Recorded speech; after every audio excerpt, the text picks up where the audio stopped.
Hello my dear students, मैं Ajay sir फिर से आपके सामने लेके आऊँ क्लास 12 केमिस्ट्री के चैप्टर 5 कोऑर्डिनेशन कंपाउंड्स उपसहसंयोजी यौगिकों के ऑब्जेक्टिव टाइप क्वेश्चन के आंसर के साथ एक बहुत ही अच्छा वीडियो। आज हम समझने वाले चैप्टर 5 क्लास 12 केमिस्ट्री का उपसहसंयोजी यौगिक। बहुत ही इंपॉर्टेंट ऑब्जेक्टिव है और बहुत ही लॉजिकल है। इस चैप्टर के ऑब्जेक्टिव बच्चों को थोड़ा सा टफ पड़ते हैं क्योंकि थोड़ा सा लॉजिकल ऑब्जेक्टिव आते हैं और हम ये कह सकते हैं कि दूसरे चैप्टरों के कंपैरिजन में ये थोड़ा सा टफ होते हैं।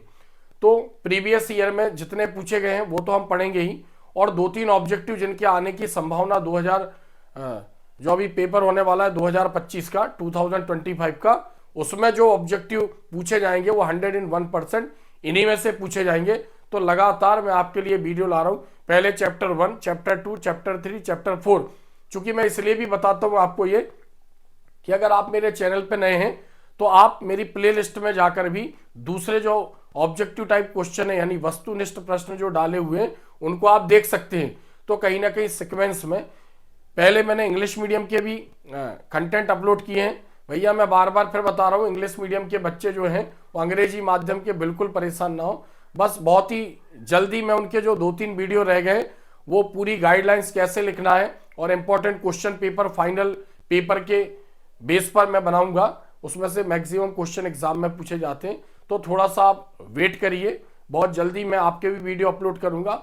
और भैया हिंदी मीडियम के बच्चों से भी मेरा कहना है, अगर आपके कांटेक्ट में कोई इंग्लिश मीडियम का बच्चा है या हिंदी मीडियम का है तो उसे वीडियो जरूर शेयर करें। अगर वो इन वीडियो से तैयारी करता है तो 99.99% उसका रिजल्ट बहुत अच्छा आएगा, क्योंकि लंबे समय से मैं एमपी बोर्ड हो या सीबीएसई बोर्ड हो, मैं एक लंबे समय से पढ़ाता आ रहा हूँ। तो एक ये कह सकते हैं कि पेपर में क्या आता है उसकी लगभग ये मान के चलो कि एक 90% जानकारी रहती है कि किस हिसाब से बोर्ड पेपर बनाता है। तो आप बने रहिए मेरे साथ। आज हम समझने वाले हैं चैप्टर 5 कोऑर्डिनेशन कंपाउंड्स यानी उपसहसंयोजी यौगिकों से संबंधित एक बहुत ही अच्छा कंटेंट है, वीडियो है। तो चैप्टर 5 उपसहसंयोजी यौगिक, इसको इंग्लिश में कोऑर्डिनेशन कंपाउंड्स बोलते हैं। एमपी बोर्ड परीक्षा के लिए अति महत्वपूर्ण वस्तुनिष्ठ प्रश्न 2025 कक्षा 12वीं रसायन। तो आज हम समझने वाले हैं इसके बहुत ही इंपॉर्टेंट क्वेश्चन। तो थोड़ा सा मैं इसके बारे में आपको बता दूं, इसको आगे पढ़ने से पहले कुछ बेसिक्स नॉलेज आपको होना चाहिए। जैसे उपसहसंयोजी यौगिक जो होता है वो उपसहसंयोजी रसायन के अंतर्गत इसका अध्ययन करते हैं। तो हम ऐसा कहते हैं कि रसायन विज्ञान की वह शाखा जिसके अंतर्गत उपसहसंयोजी यौगिकों का अध्ययन किया जाता है उपसहसंयोजी रसायन कहलाता है। उपसहसंयोजी यौगिकों को हम संकुल यौगिक भी बोलते हैं, हम इनको जटिल यौगिक भी बोलते हैं, इनको समन्वय यौगिक भी बोलते हैं, इनको संकर यौगिक भी बोलते हैं और इनको कॉम्प्लेक्स कंपाउंड के नाम से भी हम जानते हैं। ऐसा हम क्यों बोलते हैं इसके बारे में भी हम बात करेंगे। तो इसमें जो भी लॉजिक लगने हैं, जो भी छोटी मोटा बेसिक्स लगना है वो भी हम समझते हुए चलेंगे। तो जो उपसहसंयोजी यौगिक होते हैं इसमें उपसहसंयोजी बंध होता है। उपसहसंयोजी बंध मतलब कोऑर्डिनेट बॉन्ड। जो कोऑर्डिनेट बॉन्ड बनता है उसमें एक स्पीसीज यानी कोई एक पदार्थ इलेक्ट्रॉन का जोड़ा देता है, उसके पास इलेक्ट्रॉन का जोड़ा होता है, यानी अष्टक पूरा करने के बाद किसी परमाणु में, यानी जो इलेक्ट्रॉन का जोड़ा देगा वो कोई अणु हो सकता है, उदासीन अणु, कोई परमाणु हो सकता है या कोई आयन हो सकता है, धनायन या ऋणायन। उसमें किसी भी परमाणु के पास इलेक्ट्रॉन का जोड़ा होता है अष्टक पूरा करने के बाद, और वो किसी को दे सकता है। तो ऐसा लुईस ने बताया था कि अगर किसी पदार्थ में किसी के पास कोई इलेक्ट्रॉन का जोड़ा है वो दे सकता है तो वो क्षार के समान व्यवहार करेगा। क्योंकि ऐसा लुईस ने बताया था इसलिए हम उसको लुईस क्षार भी बोलते हैं। और जो उस इलेक्ट्रॉन के जोड़े को ग्रहण करेगा उसको हम बोलेंगे कि वो अम्ल के समान व्यवहार करता है, ऐसा लुईस ने बताया था, यानी हम उसको बोलेंगे लुईस अम्ल, क्योंकि ये भी ऑब्जेक्टिव एग्जाम में पूछे जाते हैं। तो पूरा कॉन्सेप्ट हम यहाँ पर समझेंगे। तो उपसहसंयोजी यौगिकों में उपसहसंयोजी बंध होता है। उपसहसंयोजी बंध दो बातों पर निर्भर करता है, यानी कोई ऐसा परमाणु, अणु या आयन जिसके पास इलेक्ट्रॉन का जोड़ा है, उसके पास इलेक्ट्रॉन का जोड़ा देने के लिए होना चाहिए। मान लो वो कोई एक्स है और जो उस इलेक्ट्रॉन के जोड़े को ग्रहण कर रहा है उसके पास उस इलेक्ट्रॉन के जोड़े को ग्रहण करने की जगह होनी चाहिए। तो यहाँ पर उपसहसंयोजी बंध का निर्माण होगा। चूंकि ये जो बंध होता है ये अध्रुवीय होता है। अध्रुवीय मतलब नॉन पोलर, यानी इसमें जब ये बंध बनता है तो जो भी दो परमाणु हैं या दो अणु हैं जिनके बीच में ये बंध बन रहा है, उसके ऊपर कोई आवेश नहीं आता है, इसलिए ये बंध वाले यौगिक जल में आयनित नहीं होते, जल में भी अपना अस्तित्व बनाए रखते हैं, समूह के रूप में होते हैं, इसलिए हम इनको बोलते हैं संकुल। तो उपसहसंयोजी यौगिकों में उपसहसंयोजी बंध होता है। उपसहसंयोजी बंध दो बातों पर निर्भर करता है, इलेक्ट्रॉन देने वाला होना चाहिए, इलेक्ट्रॉन लेने वाला होना चाहिए। तो जो इलेक्ट्रॉन देगा उसको बोलेंगे हम दाता, उसको क्या बोलेंगे हम? दाता। कोई परमाणु दे रहा है तो बोलेंगे दाता परमाणु, और जो इसको ग्रहण कर रहा है उसको हम बोलेंगे ग्राही। अब चूंकि ऐसा लुईस ने बताया था कि जो इलेक्ट्रॉन का जोड़ा देगा वो कहलाएगा लुईस क्षार, तो यानी यहां पर जो ये इलेक्ट्रॉन का जोड़ा दे रहा है वो क्षार के समान व्यवहार करेगा, और जो इलेक्ट्रॉन का जोड़ा ले रहा है वो अम्ल के समान व्यवहार करेगा। चूंकि अम्ल और क्षारों को समझाने के लिए कई परिभाषाएं दी गई, जिसमें से 3 वैज्ञानिकों की परिभाषा ही मान्य हुई थी। एक तो आर्नियस हो गया, ब्रॉन्स्टैंड लोरी हो गया और लुईस हो गया। तो जो आर्नियस और ब्रॉन्स्टैंड लोरी के द्वारा नहीं बताया जा सका वो लुईस ने बताया था। तो यहाँ पर हम क्लियरली समझते हैं। अब यहाँ पर जो तीर का चिन्ह लगा, यानी उपसहसंयोजी बंध को तीर के चिन्ह से प्रदर्शित करते हैं। इस तीर की दिशा दाता से ग्राही की ओर होती है। तो ये कॉन्सेप्ट है। अब हम यहाँ पर समझते हैं कि उपसहसंयोजी यौगिक क्या होते हैं, इनके बारे में हम थोड़ा सा समझते हैं। तो इसको ध्यान रखना, इसमें जो स्पीसीज यानी जो हम चैप्टर पढ़ रहे हैं उपसहसंयोजी यौगिक, तो इसमें जो इलेक्ट्रॉन का जोड़ा देगा उसमें इसको नाम दिया जाएगा लिगेंड। क्या बोलेंगे हम इसको? लिगेंड। अब लिगेंड कोई परमाणु हो सकता है, कोई अणु हो सकता है, कोई आयन हो सकता है, धनायन हो सकता है और ऋणायन हो सकता है। और इसमें जो इलेक्ट्रॉन का जोड़ा ग्रहण करेगा, यानी जिसको हम वाय बोल रहे हैं, यहां पर ये कोई धातु होगी, और धातु में जनरली ये डी ब्लॉक का तत्व होगा, यानी D block element. D block का तत्व होगा। डी ब्लॉक के तत्वों को हम संक्रमण तत्व के नाम से भी जानते हैं, यानी जो डी ब्लॉक का तत्व होगा वो संक्रमण तत्व भी हम उसको बोलेंगे। तो अब सवाल ये उठता है कि धातु में ज्यादातर इलेक्ट्रॉन ग्रहण करने का गुण, इलेक्ट्रॉन का जोड़ा ग्रहण करने का गुण डी ब्लॉक के तत्वों में ही क्यों होता है? तो हम क्या बोल रहे हैं? इलेक्ट्रॉन का जोड़ा देने वाला होना चाहिए और जो उसको ले रहा है उसके पास रखने की जगह होनी चाहिए। तो हमने डी ब्लॉक पढ़ा है, इसके पहले भी मैंने उसका वीडियो बनाया था। तो जो डी ब्लॉक के तत्व हैं उसमें डी उपकोष में डी ऑर्बिटल रिक्त होते हैं, यानी हम ये कह सकते हैं कि जो डी ब्लॉक के तत्व या संक्रमण तत्व है उनमें रिक्त डी ऑर्बिटल पाए जाते हैं। ऐसे तो वो एस में भी रख सकते हैं, पी में भी रख सकते हैं, लेकिन जनरली जो डी ब्लॉक के तत्वों के गुण हैं वो रिक्त डी ऑर्बिटल के कारण होते हैं, या हम कहते हैं उनमें अयुग्मित इलेक्ट्रॉन होते हैं। इसलिए तो हम इनको डी ब्लॉक के तत्व कहते हैं, क्योंकि इनके इलेक्ट्रॉन डी में जाते हैं। जैसे जिंक हो, कैडमियम हो, मरकरी हो, इनको छोड़ दिया जाए तो बाकी जितने भी संक्रमण तत्व या डी ब्लॉक के तत्व हैं उनमें डी ऑर्बिटल पूर्ण रूप से भरा हुआ नहीं होता है, रिक्त होता है, यानी खाली बॉक्स होते, अयुग्मित इलेक्ट्रॉन होते हैं। तो ये पूरा कॉन्सेप्ट है। तो हम ये कह सकते हैं कि जो संकुल यौगिक होते हैं उनमें लिगेंड और धातु के बीच में, चूंकि लिगेंड धातु को चारों ओर से घेरे रहते हैं, धातु बीच में होती है, केंद्र में होती है, इसलिए हम उसको बोलते हैं केंद्रीय धातु। और अगर मान लो इलेक्ट्रॉन नहीं दे रही तो केंद्रीय धातु परमाणु। इलेक्ट्रॉन दे रही है अगर, मतलब इलेक्ट्रॉन का जोड़ा तो लेगी धातु, इसके अलावा भी वो अपने इलेक्ट्रॉन भी देगी, क्योंकि कहा जाता है कि जो संकुल यौगिक में धातु होती है वो 2 प्रकार की संयोजकता प्रदर्शित करती है, एक प्राथमिक संयोजकता, एक द्वितीयक संयोजकता। तो प्राथमिक संयोजकता में उसे अपने इलेक्ट्रॉन देने होते हैं और द्वितीयक संयोजकता में उसे लिगेंड से इलेक्ट्रॉन के जोड़े लेने होते हैं, तभी उसका स्थायित्व होता है। तो ये चैप्टर का कॉन्सेप्ट है, इसको ध्यान रखना। अब थोड़ा सा हम उपसहसंयोजी यौगिकों के बारे में भी समझ लें कि होते क्या हैं थोड़ा बहुत। यहां पर हम जैसे देखेंगे कि जो उपसहसंयोजी यौगिक होते हैं उसको पहचानेंगे कैसे। उसमें स्क्वायर ब्रैकेट होता है, बड़ा ब्रैकेट, बाईं तरफ का जो कोष्टक होगा उसमें मेटल यानी क्या होगी, उसमें धातु जुड़ी होगी। क्या जुड़ी होगी? धातु, बाईं तरफ के कोष्टक के जस्ट बाद। और दूसरा कोष्टक बंद होने तक जो भी इसमें जुड़ा रहेगा वो क्या कहलाएगा? लिगेंड कहलाएगा। क्या कहलाएगा? लिगेंड। अब लिगेंड क्या हो सकता है मैं बता दूं आपको। यहां पर लिगेंड परमाणु हो सकता है और अणु हो सकता है और आयन हो सकता है। आयन में धनायन भी हो सकता है और ऋणायन भी हो सकता है। मैं आपको एक बात और बता दूं, इससे पहले चूंकि उपसहसंयोजी यौगिक का जो IUPAC नामकरण है उसके मैंने एक वीडियो बनाया है कि उसके रूल क्या क्या उसमें काम करेंगे और कैसे उनके नाम रखे जाएंगे, तो आप चैनल पर जाके देख सकते हैं उपसहसंयोजी यौगिकों के नाम रखने के नियम, तो उसमें भी मैंने ये सब बताया। फिर भी मैं आपको फिर से बता रहा हूं, तो परमाणु हो सकता है, अणु हो सकता है और आयन हो सकता है, और लिगेंड के पास इलेक्ट्रॉन का जोड़ा होता है जिसे वो धातु को देकर उपसहसंयोजी बंध बनाता है। तो यहां पर इन दोनों ब्रैकेटों को एक साथ हम क्या बोलते हैं, उपसहसंयोजी क्षेत्र या मंडल। उपसहसंयोजी क्षेत्र या मंडल में धातु होगी और लिगेंड होगी। फिर हम ये कहते हैं कि बड़े कोष्टक के जो पहले का भाग होता है इसको बोलते हैं हम धनायन क्षेत्र। इसको क्या बोलेंगे हम, धनायन क्षेत्र। यहां पर जो भी जुड़ा होगा, अगर ऐसे यौगिक को हम पानी में डालेंगे तो जो यहां पर धनायन क्षेत्र होगा वो धनायन के रूप में पानी में चला जाएगा, यानी जलीय विलयन में, एक्वस सॉल्यूशन में चला जाएगा और अपने इलेक्ट्रॉन इसको दे जाएगा।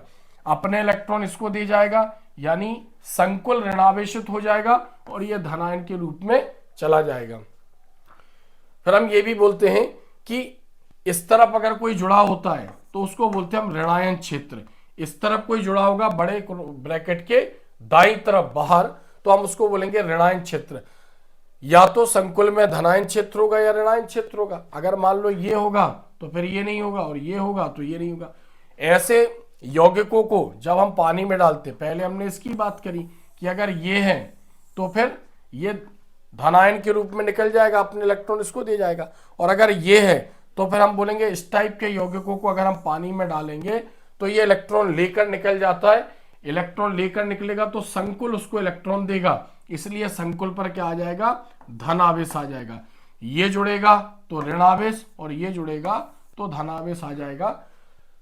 तो यहां पर हम बोलते हैं कि जब संकुल को पानी में डाला जाता है तो मेटल और लिगेंड यानी धातु और लिगेंड पानी में भी अपना अस्तित्व बनाए रखते हैं, यानी अलग अलग नहीं होते हैं, आयनित नहीं होते हैं, ग्रुप में रहते, समूह में रहते, इसलिए भी हम इसको संकुल यौगिक बोलते हैं।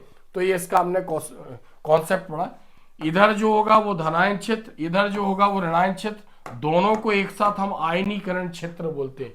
और जो भी यहाँ पर लिगेंड जुड़ा होगा, लिगेंड की जो भी संख्या जुड़ी होगी, जैसे हमने कहा 2 लिगेंड जुड़े धातु से, तो लिगेंडों की संख्या कहलाएगी समन्वय संख्या। जैसे 1 लिगेंड जुड़ा होगा तो धातु को 1 इलेक्ट्रॉन का जोड़ा देगा, 2 लिगेंड जुड़े होंगे तो धातु को 2 इलेक्ट्रॉन के जोड़े देंगे।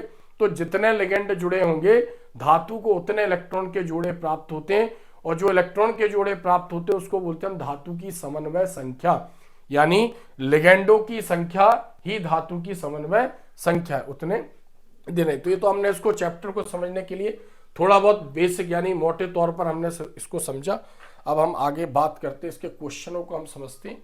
तो यहाँ पर चैप्टर 5 समझ रहे हैं हम, उपसय संयोजी यौगिक। तो पहला यहाँ पर क्वेश्चन है EDTA। EDTA एक खाली स्थान लिगेंड है। चूंकि जो लिगेंड होता है, लिगेंड क्या करता है, केंद्रीय धातु को इलेक्ट्रॉन का जोड़ा देकर उपसय संयोजी बंध बनाता है, यानी धातु केंद्र में होती है, उसके चारों तरफ लिगेंड जुड़े होंगे। लिगेंड कोई परमाणु, अणु या आयन, धनायन या ऋणायन हो सकता है। तो लिगेंड भी 3 प्रकार के होते हैं। अगर मान लो कोई लिगेंड है वो 1 इलेक्ट्रॉन का जोड़ा दे रहा है तो हम उसको बोलते हैं एक दंतुर लिगेंड, एक दंतुर लिगेंड। अगर कोई लिगेंड है जिसमें कोई परमाणु है वो 2 इलेक्ट्रॉन के जोड़े दे रहा है, तो चूंकि परमाणु दे रहा है इसलिए हम बोलते हैं लिगेंड ही दे रहा है। लेकिन एक्चुअली ये होता है कि लिगेंड में कोई परमाणु इलेक्ट्रॉन का जोड़ा रखे होता है और वो देता है। अब उस लिगेंड के पास कितने भी इलेक्ट्रॉन के जोड़े हों, लेकिन अगर 2 दे रहा है तो हम उसको बोलेंगे द्विदंतुर लिगेंड, भले उसके पास कितने भी हों। तो डिपेंड करता है कितने इलेक्ट्रॉन के जोड़े वो धातु को देगा। अगर किसी लिगेंड में 2 से ज्यादा इलेक्ट्रॉन के जोड़े हैं, जैसे मान लो 3 है, 4 है, 5 है, तो हम उसको बोलेंगे बहुदंतुर लिगेंड।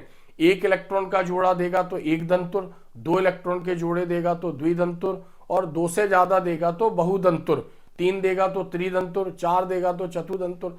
तो जो EDT है इसके पास 6 इलेक्ट्रॉन के जोड़े होते हैं, यानी धातु को 6 इलेक्ट्रॉन के जोड़े दे सकता है। तो EDT एक खाली स्थान लिगेंड है, इसको बोलेंगे हेक्सादंतुर। क्या बोलेंगे हम यहां पर, हेक्सादंतुर। हेक्सादंतुर, या इसको बोलेंगे हम षष्ठदंतुर, इसको बोलेंगे हम षष्ठदंतुर, हेक्सादंतुर या षष्ठदंतुर लिगेंड भी हम इसको बोलते हैं। तो अगर हम ईडीटीए की संरचना देखें यहां पर, क्योंकि संरचना भी पूछता है, तो ईडीटीए की अगर हम संरचना देखें तो NH N CH2 और N। एक्चुअली ये जो होता है ये पहले इथीन था जिसको हम इथाइलिन भी बोलते हैं। इसको समझो, पहले CH2 के बीच में यानी CH2 डबल बॉन्ड CH2 था, यानी इसको क्या बोलते हैं हम C2H4, इसको इथीन या इथाइलिन बोलते। जब इसका बॉन्ड ब्रेक होता है यानी इसका बॉन्ड टूटता है तो एक इलेक्ट्रॉन इधर फ्री होगा और एक इलेक्ट्रॉन इधर फ्री होगा। जब इसका एक बॉन्ड टूटेगा इस तरफ जुड़ेगा NH2 और इस तरफ जुड़ेगा इसमें NH2, तो हम इसको बोलेंगे ethylenediamine, ethylenediamine, क्योंकि NH2 को एमीन बोलते। अब NH2 से भी इसके 2 H हटके, चूंकि अगर हम NH2 की बात करें तो N से कितने H अटैच हैं, 2 H। तो जब इसके दोनों H हटाकर इससे एसीटेट जुड़ते हैं, अब एसीटेट का फॉर्मूला क्या होता है, CH3COO, ये एसीटेट होता है यहाँ पर। तो एसीटेट के ऊपर नेगेटिव चार्ज होता है, तो जब एसीटेट इससे जुड़ेगा तो कार्बन से एक H कम हो जाएगा, तो यहाँ पर क्या जुड़ेगा CH2COO negative charge, CH2COO negative charge, और यहाँ पर भी क्या जुड़ जाएगा CH2COO नेगेटिव चार्ज, और यहाँ पर भी CH2COO नेगेटिव चार्ज। तो पहले था ये इतना एथिलीन, फिर इससे क्या जुड़ गया 2 NH2, तो हमने बोला डाई अमाइन, एथिलीन डाई अमीन। फिर इससे क्या जुड़ गए 4 एसीटेट जुड़ गए, कितने एसीटेट जुड़ गए 4, तो हम इसको बोलते हैं टेट्रा एसीटेट, यानी ethylene diamine tetra acetate. तो इसके पास 6 लोन पेयर होते हैं, एक तो इस ऑक्सीजन पर होता है, एक यहाँ पर होता है, नाइट्रोजन पर होगा, यहाँ पर भी नाइट्रोजन पर होगा, फिर इस ऑक्सीजन के पास भी इलेक्ट्रॉन का जोड़ा होता है और इसके पास भी इलेक्ट्रॉन का जोड़ा होता है। तो ऐसे हम ये कह सकते हैं कि जो एथिलीन है, ये ईडीटी है, इसके पास 6 इलेक्ट्रॉन के जोड़े होते हैं, जिस कारण हम इसको बोलते हैं हेक्सादंतुर लिगेंड या षष्ठदंतुर लिगेंड। तो एथीन से पहले 2 एमीन जुड़े, फिर एमीन के H हटाकर यहाँ पर 2 एसीटेट, यहाँ पर 2 एसीटेट, 4 एसीटेट जुड़े, तो इसका फुल फॉर्म क्या होता है, ethylene diamine tetra acetate, ऐसे इसका ये नाम होता है। तो क्लियर है। तो मैंने यहाँ पर आपको बताया है कि यहाँ पर इसके पास 6 इलेक्ट्रॉन के 6 लोन पेयर यानी 6 एकाकी इलेक्ट्रॉन है, और ये मतलब 6 उपसहसंयोजी बंध बना सकते हैं धातु के साथ, इसलिए यहां पर इसको बोलेंगे हम हेक्सादंतुर लिगेंड। तो इसको आप नोट कर सकते हैं। नेक्स्ट क्वेश्चन देखते हैं हम यहां पर, CuNH3 और 2+ आयन, उसके ऊपर 2+ चार्ज है, में खाली स्थान संकरण होता है। तो संकरण बताना है। संकरण का मतलब भी हम समझते हैं यहां पर, जैसे सपोज करो कॉपर है, अब कॉपर का परमाणु क्रमांक कितना है 29, इसका इलेक्ट्रॉनिक विन्यास देखें हम तो 1s2 2s2 और 2p6 3s2 3p6 3d10 और 4s1। एक्चुअली ये आपभाव के नियम का पालन नहीं करता, इसलिए यहां पर ऐसा होना चाहिए था कि 4s2 3d9, चूंकि ये आपभाव के नियम का पालन नहीं करता। आपभाव ये कहता है या तो ऑर्बिटल पूरे भर जाए या ऑर्बिटल आधे भर जाए, जितने इलेक्ट्रॉन आने उससे आधे भर जाए, तो वो स्थायित्व प्राप्त कर लेता है। तो जैसे हम जानते हैं S में 2 इलेक्ट्रॉन है, अगर 2 नहीं है तो 1 आ जाए, P में 6 इलेक्ट्रॉन भरते हैं, 6 नहीं तो 3 भर जाए, और D में 5 ऑर्बिटल होते, 10 इलेक्ट्रॉन आते, 10 नहीं तो 5 आ जाए, तो कहीं ना कहीं वो स्थायित्व प्राप्त कर लेता। तो यहाँ पर S में 1 और D में 10 हो जाते हैं, इसलिए यहाँ पर पहले की तुलना में यानी 3d9 की तुलना में 4s2 इसकी तुलना में ये अवस्था ज्यादा स्थायी होती है, इसलिए कहते हैं कि आपभाव के नियम का पालन नहीं करता है। तो इसमें हम देखते हैं D इसमें पूरा फुल भरा हुआ है, तो ये इसकी अंतिम कक्षा भी कहलाती है, यानी 3d 4s, और इसके बाद इसमें चौथी कक्षा शुरू होगी तो 4p आ गया, लेकिन 4p में इलेक्ट्रॉन नहीं है। आगे इसमें 4d भी रहता है, उसमें भी इलेक्ट्रॉन नहीं है। तो हम ये बताना चाह रहे हैं कि इसमें संकरण क्या है, कैसे हम संकरण को समझेंगे। तो हम यहाँ पर देखते हैं जो D उपकोष है उसमें कितने ऑर्बिटल होते हैं, 5 ऑर्बिटल होते हैं, और s में एक ऑर्बिटल होता है। फिर आगे p आ गया, इसमें 3 है, तो ये क्या है, ये यहां पर है d ऑर्बिटल, और ये पूरा क्या है, यहां पर ये पूरा है 3d। ये इसमें ये है s, और ये किसको डी इंडिकेट कर रहा है, 4s को, और ये तीनों क्या है, यहाँ पर p है, और ये किसको इंडिकेट कर रहा है, 4p को इंडिकेट कर रहा है। तो इसमें कितने लिगेंड जुड़े हुए हैं, 4 NH3 जुड़े हुए, यानी हर NH3 एक इलेक्ट्रॉन का जोड़ा देगा। फिर यहाँ पर हम बता रहे हैं +2 चार्ज, यानी इस यौगिक में कॉपर ने अपने 2 इलेक्ट्रॉन भी दिए हैं, तो 2 इलेक्ट्रॉन कहां से निकलेंगे, एक इलेक्ट्रॉन जो होगा उसका s का एक इलेक्ट्रॉन निकलेगा, एक इलेक्ट्रॉन s का निकलेगा, और एक इलेक्ट्रॉन d में से जाएगा। तो d में से जाएगा, तो जब इसने ये यौगिक बनाया है तब इसका इलेक्ट्रॉनिक विन्यास क्या हो जाएगा, 3d9 और 4s 0, ये हो जाएगा। तो 4s खाली हो गया, क्योंकि हम क्या बोल रहे हैं, धातु के पास इलेक्ट्रॉन के जोड़े को रखने की जगह होनी चाहिए। तो हम इसका इलेक्ट्रॉनिक विन्यास देखते, तो यहाँ पर d में इलेक्ट्रॉन भरते हैं, कितने हैं, 9, 1 2 3 4 5 6 7 8 और 9, ये इतना भरा हुआ है, ये खाली है। चूंकि यहाँ पर जो NH3 है, ऐसा कहा जाता है कि एक प्रबल लिगेंड है। प्रबल लिगेंड है मतलब यहां से इलेक्ट्रॉन को निकाल कर यहां ले जाएगा। तो ये वाला जो इलेक्ट्रॉन है, डी का एक इलेक्ट्रॉन है, यहां अगर हम बात करें तो ये जो डी का इलेक्ट्रॉन है ये खाली हो जाएगा, ये खाली हो जाएगा। तो ये वाला इलेक्ट्रॉन निकलकर यहां चला जाएगा। तो अब जो NH3 ने इसको इलेक्ट्रॉन के जोड़े दिए हैं, वो इलेक्ट्रॉन के जोड़े कहां रखेगा, कॉपर एक इलेक्ट्रॉन का जोड़ा यहां रखेगा, एक s में रखेगा, और 2 p यूज करेगा इलेक्ट्रॉन के जोड़े के रखने के लिए। तो इसने क्या यूज किया, एक d एक s और 2 p यूज किए। तो जहां जहां उसने इलेक्ट्रॉन के जोड़े रखे हैं, हम उन बॉक्सों को देखेंगे, DsP2 ये यूज किया उसने इलेक्ट्रॉन के जोड़े को रखने के लिए। तो हम ये कहेंगे कि CuNH3 2+ में, यानी कॉपर में जो संकरण है वो कौन सा है, DsP2 संकरण है। कौन सा संकरण है, DsP2। यानी कॉपर ने जो अमोनिया के इलेक्ट्रॉन है रखने के लिए जोड़े, एक D यूज किया, एक S और 2 P यूज किए, और जो इसका इलेक्ट्रॉन था वो इलेक्ट्रॉन यहां पर इसका चला गया एक्साइटेड होके। तो यहां पर इसमें ये संकरण होगा। नेक्स्ट क्वेश्चन हम देखते हैं आगे का।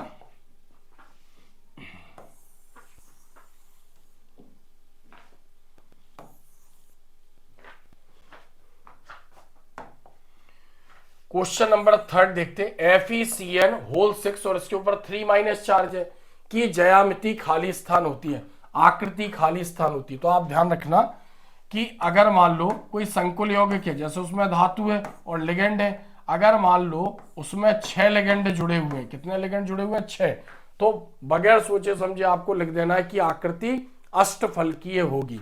अगर मान लो कोई संकुल है और उसमें धातु के साथ 4 लिगेंड जुड़े हो, कितने लिगेंड जुड़े हो, 4, तो 4 लिगेंड जुड़े होंगे, तो हम बोलेंगे उसकी आकृति चतुष्फलकीय हो सकती है, या फिर उसकी आकृति वर्ग समतलीय हो सकती है। तो कब चतुष्फलकीय होगी, कब वर्ग समतलीय होगी, इनके क्वेश्चनों में आएगा, तो हम उसको भी समझेंगे। तो यहाँ पर कितने लिगेंड जुड़े हुए हैं, इसमें 6 लिगेंड जुड़े हुए हैं, तो इसकी आकृति बतानी है। तो 6 लिगेंड जुड़े होने पर आकृति क्या होगी, अष्टफलकीय।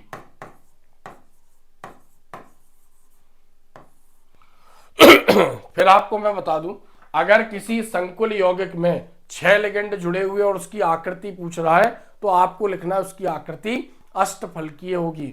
और 4 लिगेंड जुड़े होने पर उसकी आकृति चतुष्फलकीय भी हो सकती है और वर्ग समतलीय भी हो सकती है, क्योंकि हम इसको आगे समझेंगे। फिर हम बोलते हैं 6 लिगेंड जुड़े हैं, तो कभी कभार संकरण पूछता है कि संकरण क्या है, और 4 लिगेंड जुड़े हों तो भी संकरण पूछता है। उसने पूछा कि चतुष्फलकीय आकृति है, संकरण बताओ, वर्ग समतलीय आकृति है, संकरण बताओ, तो हम उनको भी कहीं ना कहीं समझेंगे। मैं आपको पहले भी बता दूं, इनके थोड़ा सा लॉजिकल यानी थोड़ा दिमाग लड़ाना पड़ेगा, तब कहीं जाके इनके यानी तुक्का मारने से नहीं होगा। नेक्स्ट 4th क्वेश्चन देखते हैं हम। NiCO4 का IUPAC नाम लिखिए। अब IUPAC नाम का मैंने एक वीडियो बनाया, लेकिन फिर भी मैं आपको IUPAC नाम का भी यहां पर थोड़ा सा शॉर्ट फॉर्म समझा दूं।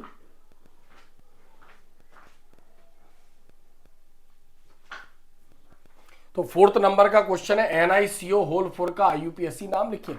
अब यहां ध्यान दें, बच्चे अक्सर गलती करते हैं कि इसको भी वो धातु समझते हैं और इसको भी धातु समझते हैं। तो मैं आपको बता दूं, उप सहसंयोजी यौगिक में धातु की पोजीशन केवल बाईं तरफ के कोष्टक के जस्ट बाद होती है, उसके बाद कोष्टक बंद होने तक जो भी जुड़ा रहेगा वो लिगेंड जुड़ा रहेगा। तो यहाँ पर कार्बन के बराबर ऑक्सीजन का साइज है, इसको हम कार्बोनिल बोलते हैं। और कभी कभार बच्चे की गलत फहमी हो जाती है कि कोबाल्ट तो नहीं है, तो कोबाल्ट में कार्बन बड़ा और ऑक्सीजन छोटा होता है। तो पहली बात तो वो कोबाल्ट हो नहीं सकता है, क्योंकि संकुल यौगिक में धातु एक ही होती है। दूसरा, ब्रैकेट बंद होने तक जो भी रहेगा वो लिगेंड रहेगा, तो इसका नाम होता है कार्बोनिल। कार्बोनिल एक उदासीन लिगेंड है, यानी इसके ऊपर कोई चार्ज नहीं होता है। तो निकेल, जब इसके ऊपर कोई चार्ज नहीं है तो निकेल को इसने 4 इलेक्ट्रॉन के जोड़े दिए, क्योंकि CO होल 4 है, तो निकेल के ऊपर कोई भी चार्ज नहीं, यानी निकेल ने इसमें अपने एक भी इलेक्ट्रॉन नहीं दिए हैं। तो रूल है, अगर मान लो संकुल में धनायन क्षेत्र नहीं है तो पहले हम लिगेंड का नाम लिखते हैं। किसका नाम लिखते हैं हम? लिगेंड का। जैसे मान लो यहां पर है NiCO होल 4। अब यहां पर धनायन क्षेत्र नहीं है, यानी इधर कुछ जुड़ा नहीं है, तो जुड़ा नहीं है तो रूल है पहले आपको लिगेंड का नाम लिखना है। पहली पोजीशन लिगेंड की और फिर मेटल की धातु की आएगी। तो लिगेंड का नाम लिखने के पहले उसकी संख्या बतानी है 4। तो 4 के लिए क्या वर्ड यूज करते हैं? प्रीफिक्स यानी पूर्व लग्न, टेट्रा, और CO को बोलेंगे कार्बोनिल। तो टेट्रा कार्बोनिल, और Ni को लिखेंगे हम निकेल, तो टेट्रा कार्बोनिल निकेल। और इसमें निकेल ने एक भी इलेक्ट्रॉन नहीं दिया, क्यों? क्योंकि जो CO है वो उदासीन लिगेंड है, इसलिए यहां पर निकेल का जो ऑक्सीडेशन नंबर होगी, यानी ऑक्सीकरण अवस्था, ऑक्सीकरण संख्या होगी, वो 0 होगी। तो यहां पर हम इसका नाम देखते हैं, इसको लिखेंगे हम टेट्रा कार्बोनिल, टेट्रा कार्बोनिल और निकेल और रोमन। हमने क्या बोला? अगर इलेक्ट्रॉन देगा तो हमें उसे रोमन नंबर में लिखना है, कितने इलेक्ट्रॉन देगी धातु उस यौगिक में। क्योंकि हम क्या बोल रहे हैं कि संकुल यौगिक में धातु इलेक्ट्रॉन देना भी चाहती है और इलेक्ट्रॉन के जोड़े लिगेंड से लेना भी चाहती है, तभी कहीं ना कहीं उसका स्थायित्व बढ़ता है। अगर इलेक्ट्रॉन नहीं दे रही तो 0 लिखना भी कंपलसरी है। तो इसका IUPAC नाम है टेट्रा कार्बोनिल निकेल 0, क्योंकि इसमें जो कोबाल्ट कार्बोनिल है इसके ऊपर कोई चार्ज नहीं है। चार्ज नहीं यानी निकेल ने अपने इलेक्ट्रॉन इसमें नहीं दिए। नेक्स्ट क्वेश्चन देखते हैं, क्वेश्चन नंबर 5। FeCN होल 6 और इसके ऊपर -3 चार्ज है। मैं आयरन मतलब लोहा, Fe का ऑक्सीकरण संख्या, Fe की ऑक्सीकरण संख्या कितनी होगी, यानी खाली स्थान है, तो हमें यहां पर Fe की ऑक्सीकरण संख्या बतानी है। तो हम इसको निकालना सीखते हैं। तो अभी मैं ये भी बताऊंगा कि आगे कि लिगेंडो के नाम का सीक्वेंस जैसे मैंने आपको बताया। तो जनरली आप ध्यान दें कि अगर मान लो कोई संकुल यौगिक है इस टाइप से, मेटल है और लिगेंड है, और यहाँ पर कोई धनायन क्षेत्र है, ध्यान से सुनना आप यहाँ पर। तो पहले हम क्या करते हैं, धनायन क्षेत्र का नाम लिखते हैं, फिर लिगेंड का नाम लिखते हैं, और फिर धातु का नाम लिखकर उसकी ऑक्सीकरण संख्या बताते हैं। अगर मान लो इस टाइप का कोई संकुल यौगिक है, यानी लिगेंड धातु है और लिगेंड है, तो पहली पोजीशन कौन लेगा? पहली पोजीशन लिगेंड लेगा और दूसरी पोजीशन धातु, और धातु का नाम लिखकर हमें उसकी ऑक्सीकरण संख्या लिखनी है। अगर मान लो इस टाइप का कोई संकुल है जिसमें धातु है, लिगेंड है और ऋणायन क्षेत्र है, तो इसका सीक्वेंस क्या होगा? आपको पहले लिगेंड का नाम लिखना है, फिर धातु का नाम लिखना है, फिर धातु की ऑक्सीकरण संख्या लिखकर आपको ऋणायन क्षेत्र का नाम लिखना है। और अगर मान लो कि संकुल के ऊपर मान लो ऋणावेश है, जैसे हमने बोला कि ये संकुल है, इसके ऊपर ऋणावेश है, ध्यान से सुनना। तो पहले आपको क्या करना है? लिगेंड का नाम लिखना है, धातु का नाम लिखना है, और धातु की ऑक्सीकरण संख्या लिखकर लास्ट में आपको आयन वर्ड लिखना है, क्योंकि इसके ऊपर आवेश है आयन। ऐसा नहीं लिखना कि ऋणायन, केवल आयन लिखना है। ऊपर तीनों में आपको आयन नहीं लिखना है। या फिर ये कंडीशन हो सकती है कि इसमें धातु जुड़ी है, लिगेंड जुड़ा है और संकुल के ऊपर धन आवेश है, तो फर्स्ट पोजीशन कौन लेगा?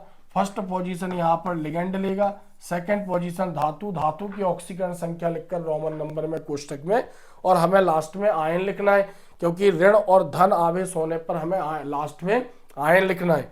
तो तो ऋण और धन आयन नहीं लिखना, केवल हमें आयन लिखना है। ध्यान दें एक और इंपॉर्टेंट बात, अगर मान लो संकुल यौगिक में अगर मान लो धनायन क्षेत्र जुड़ा है, धनायन क्षेत्र जुड़ा है, तो आपको धातु के नाम में 8 वर्ड जोड़ना है, धातु के नाम में 8 वर्ड।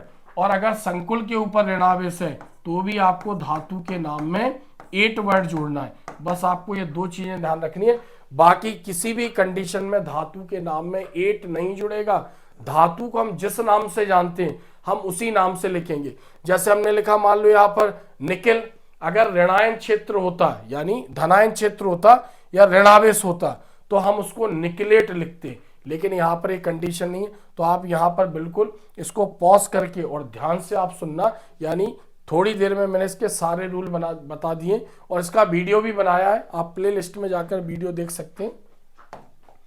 तो यहाँ पर हम इसको कैंसिल करते हैं। तो यहां पर हमने बताया इसका IUPAC नाम। अब हम क्या बता रहे हैं, FeCN6 में आयरन की ऑक्सीकरण संख्या कितनी है, तो हमें केवल इसकी ऑक्सीकरण संख्या बतानी है। तो हम इसको यहां पर लिखते हैं FeCN6 और इसके ऊपर चार्ज क्या है 3-। तो हमने रूल पढ़ा है, अगर संकुल के ऊपर कोई चार्ज नहीं है, कोई आवेश नहीं है, तो बराबर में उसकी ऑक्सीकरण संख्या हम 0 लिखते हैं। क्यों? क्योंकि अंदर जो भी है उनकी ऑक्सीकरण संख्या यानी ऑक्सीकरण जितने इलेक्ट्रॉन दिए हैं या लिए हैं उसको रखकर अगर हम प्लस करेंगे तो 0 आएगा। इसलिए हम बोलते हैं जब संकुल के ऊपर कोई आवेश नहीं होता तो उसके अवयवी घटकों के आवेशों का योग 0 होता है, लेकिन अगर आवेश है तो फिर आवेश बराबर में जाएगा और जिसकी ऑक्सीकरण संख्या हमें निकालनी है उसको हम क्या मान लेंगे, उसको हम x मान लेंगे। तो यहाँ पर Fe को क्या मानेंगे x, क्योंकि क्या बोल रहा है आयरन की ऑक्सीकरण संख्या क्या है, तो यहाँ पर आयरन को हमने मान लिया x और बाकी जो जुड़ा है उस संकुल में उनकी ऑक्सीकरण संख्या हमें पता होनी चाहिए। तो Cn के ऊपर चार्ज 1 होता है तो Cn की ऑक्सीकरण संख्या 1, Cn यहाँ पर कितने हैं 6 हैं और बाकी संकुल के ऊपर यानी जो उपसर्ग संयोजी यौगिक है उसके ऊपर -3 चार्ज है, तो इस चार्ज को बराबर में ले जाएंगे माइनस, इसको सॉल्व करेंगे x 6 - 1 यानी -6 और प्लस माइनस माइनस, तो यहाँ पर आ जाएगा 6 और -3 को यहाँ ले आएंगे तो हो जाएगा +3 और बराबर 0। 6 में से इसको लेस कर देंगे तो x - 3 = 0 और -3 को उधर ले जाएंगे तो क्या आ जाएगा +3। तो यहाँ पर x क्या है, यहाँ पर x जो है वो आयरन था, यानी इस यौगिक में आयरन ने 3 इलेक्ट्रॉन दिए, तो हम रोमन नंबर में भी 3 लिख सकते हैं और इस कंडीशन में भी 3 लिख सकते हैं। चूंकि ये ऑक्सीकरण संख्या पूछ रहा है इसलिए हम यहाँ पर लिखेंगे +3। क्या लिखेंगे यहाँ पर +3। कई बार बच्चे ऐसा होते हैं कि रोमन नंबर में ऐसा 3rd लिख देते हैं, तो हालांकि टीचर को नंबर देना चाहिए क्योंकि हम उसकी ऑक्सीकरण संख्या को धातु की रोमन नंबर में बताते हैं, लेकिन जब उसका नाम लिखते हैं तब हम रोमन नंबर का यूज करते हैं।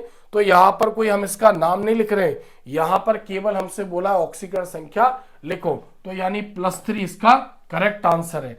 अगर बच्चा ऐसा भी लिखता है तो टीचर को नंबर देने चाहिए, लेकिन चूंकि इसमें प्लस माइनस नहीं पता चल रहा है तो इसमें +3 ये बता रहा है कि उसने 3 इलेक्ट्रॉन दिए, क्योंकि हमने पढ़ा है ऑक्सीकरण संख्या प्लस में आती है यानी इलेक्ट्रॉन दिए और ऑक्सीकरण संख्या माइनस में आती है यानी उसने इलेक्ट्रॉन लिए। तो करेक्ट आंसर जो हमारा यहाँ पर होगा वो क्या होगा +3 होगा। तो इसको यहाँ पर हम हटा देते हैं, ये मैंने आपको बताया सिखाया कि कैसे निकालेंगे। नेक्स्ट क्वेश्चन देखते हैं हम। Tetra ethyl lead, tetra ethyl lead, अब टेट्रा मतलब T और एथिल मतलब E और लेड मतलब L, तो इसको हम टेल भी बोलते हैं। टेट्रा एथिल लेड यानी C2H5 एक खाली स्थान यौगिक है। तो हम यहां पर देखते हैं जो C2H5 है ये कार्बनिक यौगिक है और जो Pb है वो एक धातु है। तो किसी कार्बनिक यौगिक में हम ऐसा कहते हैं जब किसी कार्बनिक यौगिक के कार्बन से सीधे धातु परमाणु जुड़ी होती है तो हम उसे कार्ब धात्विक यौगिक बोलते हैं। ऑर्गेनोमेटेलिक कंपाउंड, तो ऑर्गेनोमेटेलिक कंपाउंड यानी कार्ब धात्विक यौगिक वे यौगिक जिसमें कार्बनिक समूह का कार्बन परमाणु सीधे धातु परमाणु से आबंधित होता है, बंध बनाकर जुड़ा होता है, कार्ब धात्विक यौगिक कहलाते हैं। तो यहां पर इसका आंसर है कार्ब धात्विक यौगिक। कार्बधात्विक यौगिक। तो टेट्राएथिल लेड यहां पर कार्बधात्विक यौगिक है। अगर हम इसकी संरचना देखें तो लेड की वैलेंसी, लेड 2 इलेक्ट्रॉन भी दे सकता है, लेड 4 इलेक्ट्रॉन भी देता है। लेड जब 2 इलेक्ट्रॉन देता है तो उसको हम प्लम्बस बोलते हैं, और 4 इलेक्ट्रॉन देने पर प्लम्बिक। तो यहाँ पर जो लेड है वो C2H5 में सीधे कार्बन से अटैच है। किससे अटैच है? कार्बन से। यानी जब वो 4 इलेक्ट्रॉन यूज कर रहा है तो हम यहां पर इसको बोलेंगे टेट्राएथिल लेड। ठीक है, C2H5 होल 4 Pb। तो क्या है? कार्बधात्विक यौगिक है। नेक्स्ट क्वेश्चन हम देखते हैं।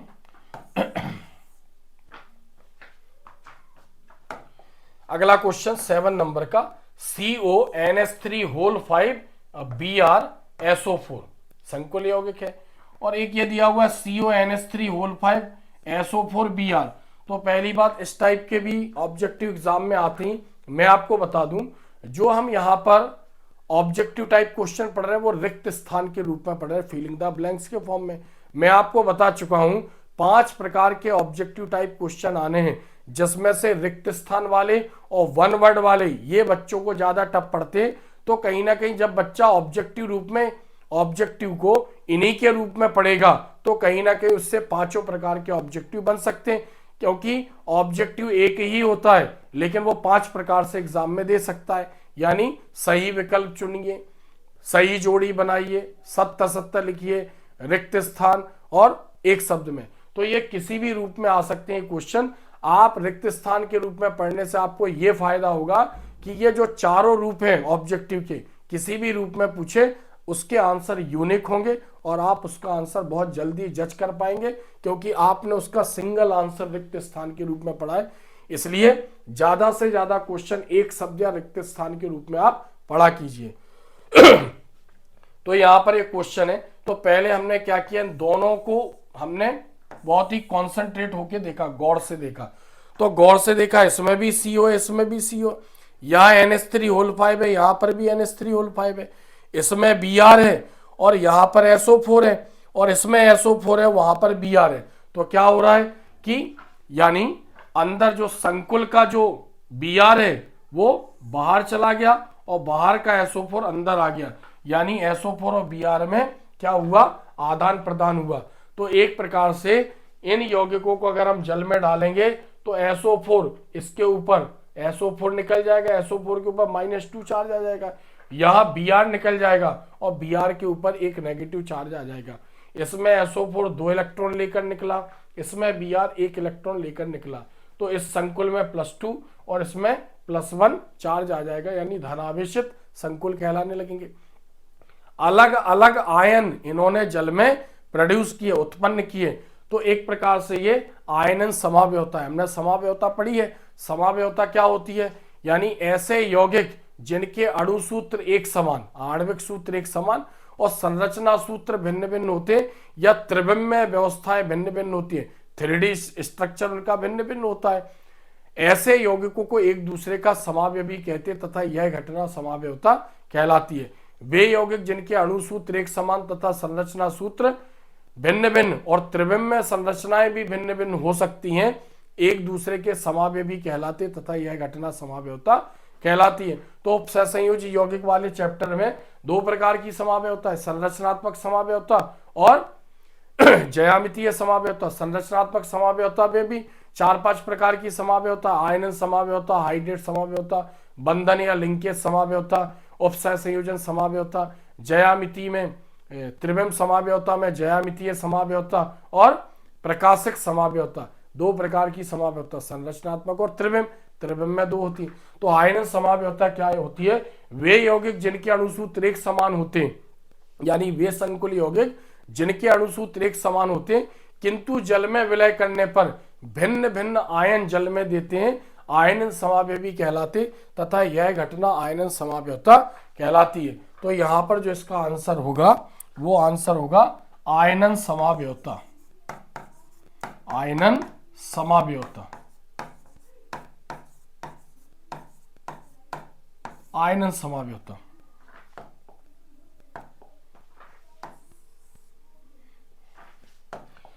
आयन समाव्य होता है, इसका आंसर होगा।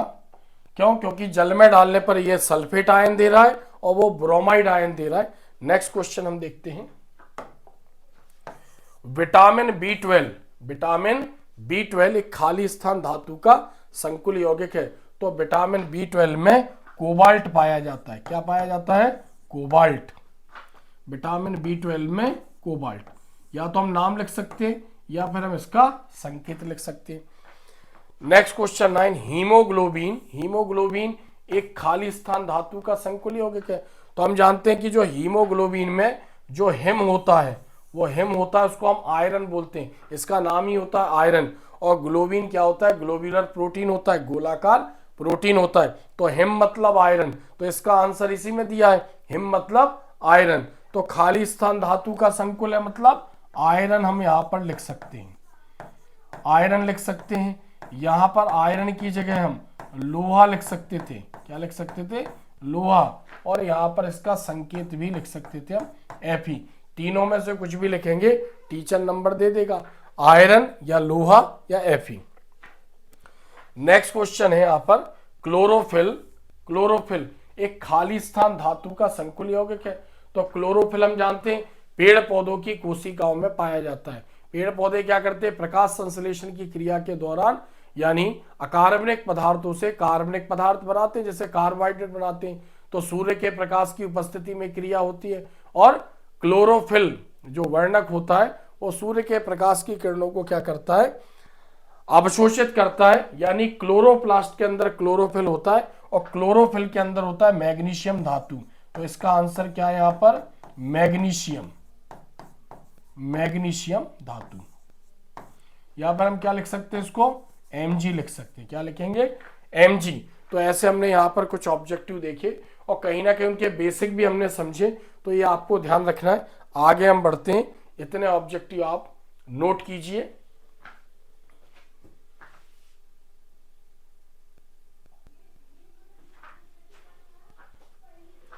नेक्स्ट क्वेश्चन देखते हैं हम। यहां तक हमने 1 से लेकर 10 ऑब्जेक्टिव समझे, बहुत ही इंपॉर्टेंट और लॉजिकल। नेक्स्ट हम फाइल आगे बढ़ाते हैं।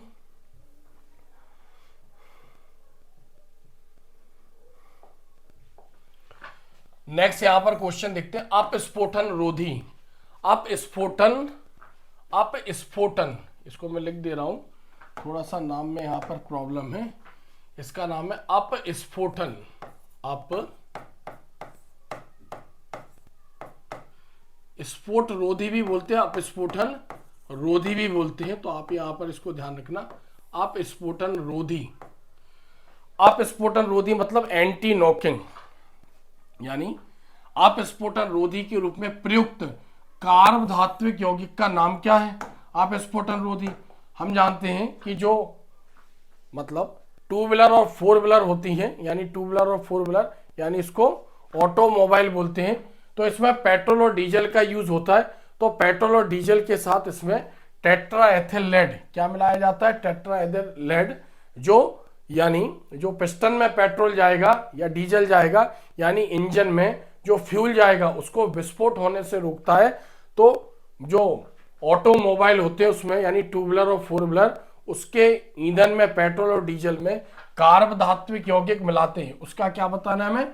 नाम बताना है। तो उसका नाम है टेट्राएथिल लेड। क्या नाम है? टेट्राएथिल लेड,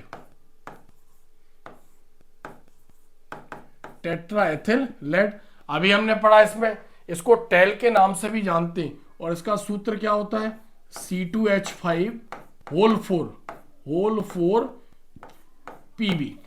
तो चूंकि नाम बोल रहा है लिखने को, तो हमें इसका नाम लिखना है, हमें इसका सूत्र भी पता होना चाहिए, C2H5 होल 4 Pb। अभी हमने इसके बारे में पढ़ा है थोड़ी देर पहले ही। Next question, CuNH3 whole 4 Cl, और बाहर क्या है? Cl। संकुल द्वारा जल में दिए गए कुल आयनों की संख्या बतानी है। तो हमें पता है कि जो संकुल यौगिक के अंदर होता है, ध्यान दें, जो बड़े कोष्टक के अंदर होगा, बड़े कोष्टक में मेटल होगी, धातु होगी और लिगेंड होगी। तो ये दोनों जल में आयनित नहीं होते, यानी जल में सिंगल आयन के समान व्यवहार करेंगे। अगर इधर कुछ है तो ये जल में धनायन के रूप में निकल जाएगा, या फिर इधर कुछ है तो वो ऋणायन के रूप में निकल जाएगा।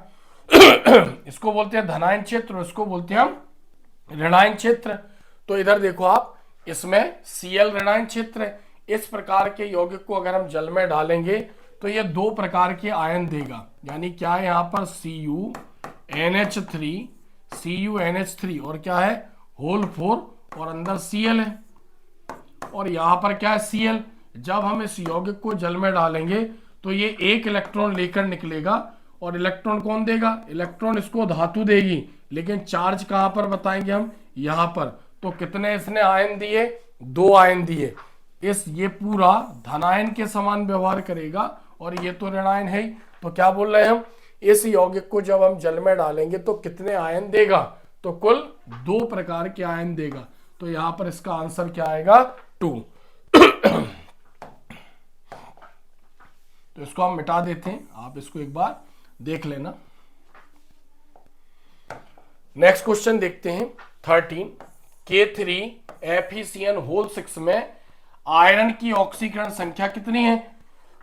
तो अभी हमने पढ़ा है Cn के ऊपर चार्ज क्या होता है, Cn के ऊपर चार्ज -1, -1 इंटू 6 -6, और पोटेशियम के ऊपर चार्ज क्या होता है +1, यानी +1 इंटू 3 +3, और -1 इंटू 6 -6। 6 में से 3 जाएगा तो कितना बचेगा, 3। तो इसमें इसकी ऑक्सीकरण संख्या कितनी है, यहाँ पर 3। तो हमें क्या बताना है इसमें, इसकी ऑक्सीकरण संख्या, कितने इलेक्ट्रॉन दिए हैं इसने, इसमें इसने 3 इलेक्ट्रॉन दिए हैं। ऐसा एक क्वेश्चन ऊपर भी था, उसमें चार्ज दिया हुआ था। नेक्स्ट 14 नंबर का क्वेश्चन, CONH3 NO2Cl2 और CONH3 ONOCl2।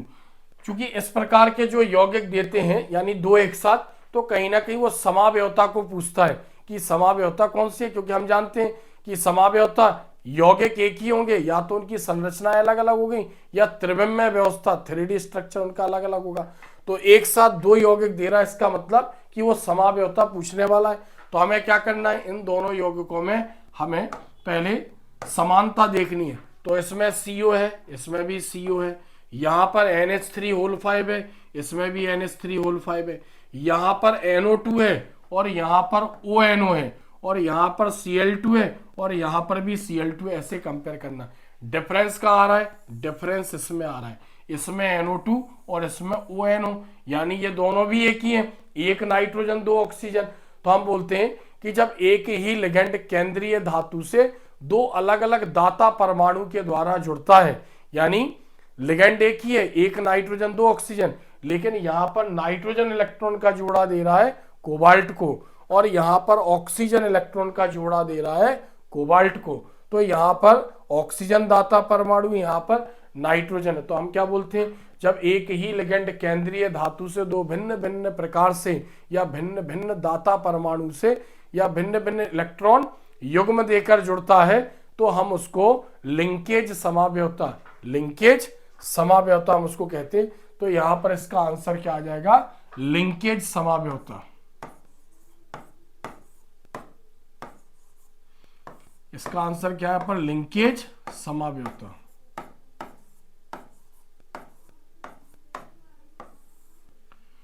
ठीक है, तो जो यहां पर 2 अलग अलग प्रकार के लिगेंड हैं, इसको हम उभयदंतुर लिगेंड बोलते हैं।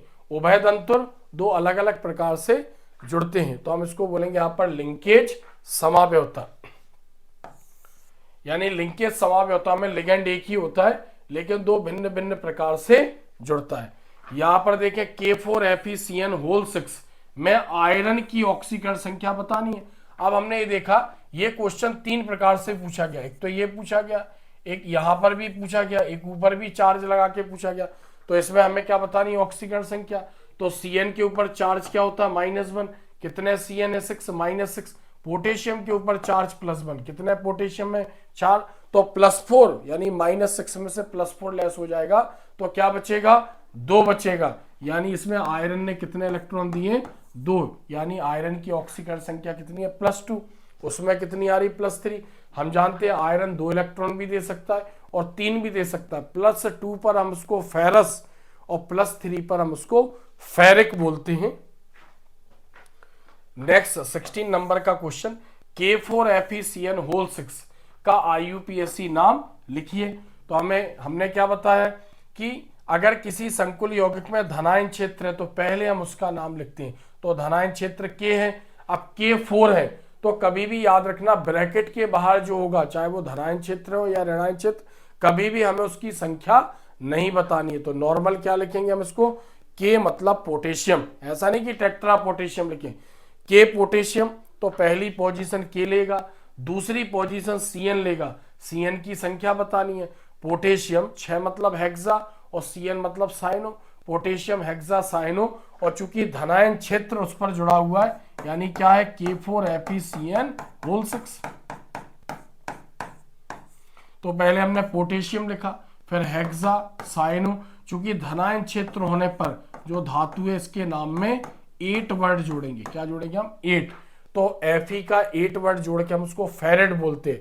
और बाकी इसकी ऑक्सीकरण संख्या कितनी आएगी, ये यहाँ पर +1 है, इंटू 4 +4, और -1 इंटू 6 -6। तो इसका जो नाम होगा क्या लिखेंगे, अब इसका नाम पोटेशियम, पोटेशियम 6 यहां पर लिगेंड है हेक्सा, पोटेशियम हेक्सा, और CN को क्या बोलेंगे हम, साइनो, पोटेशियम हेक्सा साइनो, और यहां पर क्या बोलेंगे हम इसको, पोटेशियम हेक्सा साइनो फेरेट। और ऑक्सीकरण संख्या कितनी आ जाएगी इसकी, 2 आ जाएगी। क्यों, क्योंकि CN -1 इंटू 6 -6, पोटेशियम +1 इंटू 4 +4, और -6 में से 4 जाएगा तो 2 बचेगा। तो पहले धनायन क्षेत्र का नाम, फिर लिगेंड की संख्या, फिर लिगेंड का नाम, फिर चूंकि धनायन क्षेत्र है इसलिए धातु में 8 जुड़ेगा, फेरेट सेकंड। नेक्स्ट क्वेश्चन देखते हैं यहां पर हम, CO एक खाली स्थान लिगेंड है। खाली स्थान लिगेंड है मतलब हमें यह बताना है कि चूंकि लिगेंड परमाणु हो सकता है, उदासीन अणु हो सकता है, धनायन हो सकता है, ऋणायन हो सकता है, तो इसके ऊपर कोई चार्ज नहीं होता है। तो हम यहां पर लिखेंगे CO एक खाली स्थान लिगेंड है, यानी उदासीन लिगेंड है। कौन सा लिगेंड है ये, उदासीन लिगेंड है। नेक्स्ट क्वेश्चन है यहां पर 18, COF6 और इसके ऊपर चार्ज क्या है, 3- एक खाली स्थान चक्रण संकुल है। तो एक चीज ध्यान रखना, अगर जो क्या बोलते हैं हम केंद्रीय धातु है, डी ब्लॉक का तत्व है, चूंकि इलेक्ट्रॉन के जोड़े रखने के लिए d ऑर्बिटल यूज करता है, अगर ये अंदर के d ऑर्बिटल यूज करता है तो हम उसको बोलते हैं कि निम्न चक्रण संकुल यौगिक। जैसे मान लो इसने अंदर के d ऑर्बिटल यूज किए, तो अंदर मतलब n-1 d ऑर्बिटल यूज कर रहा है, अंदर के d ऑर्बिटल यूज कर रहा है तो हम उसको बोलते हैं निम्न चक्रण संकुल यौगिक। और अगर बाहर के d ऑर्बिटल यूज कर रहा है, बाहर के मतलब जैसे सपोज करो 3D, अब 3D यूज नहीं कर रहा, मान लो आगे के यूज कर रहा है 4D के, तो अंदर के यूज कर रहा है तो n-1 d ऑर्बिटल, इसको बोलते हैं हम बाहरी उपकोष और उपांतिम उपकोष। और बाहर के यूज कर रहा है तो हम उसको बोलेंगे बाहरी d ऑर्बिटल। तो अगर अंदर के d ऑर्बिटल यूज करता है तो निम्न चक्रण संकुल यौगिक बनाता है, और बाहर के d ऑर्बिटल यूज करता है तो उच्च चक्रण संकुल यौगिक बनाता है। तो इसका आंसर यहां पर आएगा उच्च चक्रण। क्या आएगा, उच्च चक्रण। अब यहां पर निम्न चक्रण संकुल कब बनाता है, जब प्रबल यानी प्रबल क्षेत्रीय लिगेंड उससे जुड़ा हो, यानी पावरफुल लिगेंड जुड़ा होता है। तो वो क्या करता है कि अंदर के d ऑर्बिटल में जो अयुग्मित इलेक्ट्रॉन है उसका युग्मन करा देता है, यानी d ऑर्बिटल खाली करवा देता है अंदर के, तब क्या बनता है, निम्न चक्रण संकुल। और जो कमजोर लिगेंड होता है वो उसके इलेक्ट्रॉनों को युग्मित नहीं कर पाता है, तो बाहर के d ऑर्बिटल यूज करता है केंद्रीय धातु। तो बाहर के d ऑर्बिटल यूज कर रहा है, चूंकि यहां पर जो फ्लोरीन है यानी वो कमजोर लिगेंड है, यानी दुर्बल लिगेंड है। दुर्बल लिगेंड कभी भी केंद्रीय धातु में इलेक्ट्रॉनों का युग्मन नहीं करा पाते हैं, इसलिए बाहर के d ऑर्बिटल यूज करते। तो यहां पर इसका आंसर है उच्च चक्रण संकुल। तो इसको आप नोट करिए।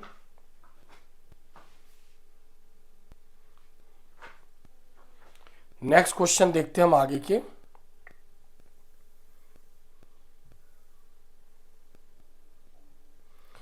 Question number 19। इसके पहले हमने क्या देखा, क्वेश्चन नंबर 18। अब क्वेश्चन नंबर हम 19 देखते हैं। फिटकरी को हम एलम भी बोलते हैं। तो जब हम जिस एलम की बात कर रहे हैं उसको हम बोलते हैं potassium aluminium sulphate, K2SO4 whole thrice dot 24H2, ऐसे उसका फॉर्मूला होता है। तो यहाँ पर फिटकरी एलम और मोहर का लवण, यानी इसको मोहर सॉल्ट बोलते हैं, मोहर लवण भी बोलते हैं या मोहर का लवण, इसको फेरस अमोनियम सल्फेट भी बोलते हैं, FeSO4NH4 whole twice SO4 dot 6H2O। तो यहाँ पर चाहे फिटकरी हो या मोहर लवण हो, यहां पर ये दोनों द्विक लवण है। तो इसका आंसर क्या आएगा, किस प्रकार के लवण है, ये यहाँ पर द्विक लवण है, डबल सॉल्ट है। क्या है यहाँ पर, द्विक लवण। क्योंकि हमने पढ़ा है 2 या 2 से अधिक लवणों को एक निश्चित अनुपात में लेकर, यानी स्टाइकियोमेट्रिक अनुपात में लेकर जल में विलय करते हैं और जल का वाष्पन करते हैं, तो एक ठोस यौगिक के क्रिस्टल प्राप्त होते हैं, जिसको हम योगात्मक यौगिक या लवण बोलते हैं। और जब उन योगात्मक यौगिक या लवण को फिर जल में डालते हैं, जो पूर्णता आयनित हो जाते हैं उसको द्विक लवण, और जो पूर्णता आयनित नहीं होते, जल में भी अस्तित्व बना के रखते हैं, उसको हम संकुल लवण बोलते हैं। इसी चैप्टर का एक पार्ट है। तो जो द्विक लवण है उसके गुण अपने अवयवी यौगिक को जिससे मिलकर बना है, जिन लवणों से मिलकर वो बना है, उसी के समान द्विक लवण के गुण होते हैं। और जो संकुल लवण है उसके गुण अपने अवयवी यौगिकों से भिन्न होते हैं। तो द्विक लवण जल में पूर्णतः आयनित हो जाते हैं। एग्जाम में अंतर भी पूछते हैं, क्योंकि हम इसके अभी क्वेश्चन आंसर वाले वीडियो भी बनाएंगे कि कौन से बहुत इंपॉर्टेंट क्वेश्चन है जो बोर्ड एग्जाम में आने चाहिए। तो क्वेश्चन प्लस आंसर के साथ उनके वीडियो भी मैं आपको अभी बना के मतलब बहुत जल्दी अपलोड करूंगा अपने चैनल पर। तो द्विक लवण जो जलीय विलयन में पूर्णतः आयनित हो जाते हैं, और संकुल लवण जलीय विलयन में पूर्णतः आयनित नहीं होते हैं। द्विक लवण ठोस अवस्था में स्थायी होते हैं और संकुल लवण ठोस और विलयन दोनों अवस्थाओं में स्थायी होते हैं। द्विक लवण के भौतिक गुण और रासायनिक गुण अवयवी यौगिकों के समान होते हैं और उनके गुण अवयवी यौगिकों से भिन्न होते हैं। चलो ठीक है, तो हम बाद में बताएंगे।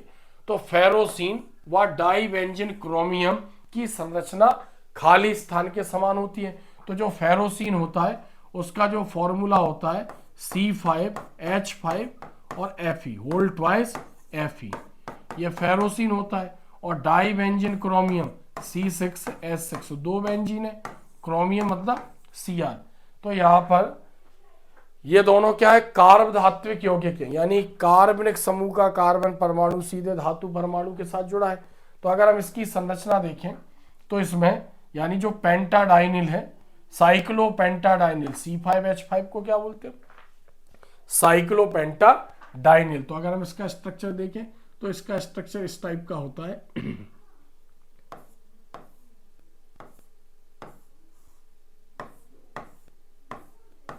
इस टाइप का इसका स्ट्रक्चर होगा, यानी ये C5H5 2 है और बीच में इसमें आयरन जुड़ा होता है, यानी इसकी जो संरचना होती है वो सैंडविच के समान होती है। इसी प्रकार इसमें भी जो 2 बेंजीन के बीच में क्या जुड़ा होता है, 2 बेंजीन के बीच में Cr जुड़ा होता है, उसका पाई बंद यूज करता है वो। तो यहाँ पर Cr अटैच होगा इसके। तो इन दोनों बेंजीन की तुलना दोनों की सैंडविच मतलब ब्रेड से कर दी गई। जैसे सैंडविच में ब्रेड के बीच में कुछ ना कुछ जो भी मसाला यूज होता है तो उसकी तुलना उससे कर दी है। तो यहाँ पर दोनों के स्ट्रक्चर कैसे, सैंडविच के समान, सैंडविच। तो आंसर क्या आएगा यहाँ पर, सैंडविच स्ट्रक्चर। तो डाइबेंजीन क्रोमियम और फेरोसिन दोनों के स्ट्रक्चर सैंडविच के समान होते हैं। नेक्स्ट क्वेश्चन हम देखते हैं।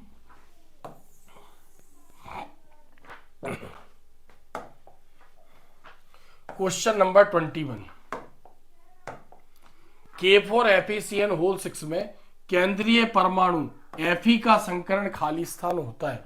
यानी K4FeCN होल 6 में जो केंद्रीय धातु परमाणु है उसमें Fe में कौन सा संकरण होता है वो हमें बताना है। तो अभी मैंने आपको बताया था कि जो हमें संकरण निकालना है, यानी संकरण को निकालने के लिए हमें केंद्रीय धातु का परमाणु क्रमांक भी पता होना चाहिए और हमें यह भी पता होना चाहिए कि उसका इलेक्ट्रॉनिक विन्यास कैसे लिखेंगे, यानी उसका इलेक्ट्रॉनिक विन्यास लिखना आना चाहिए।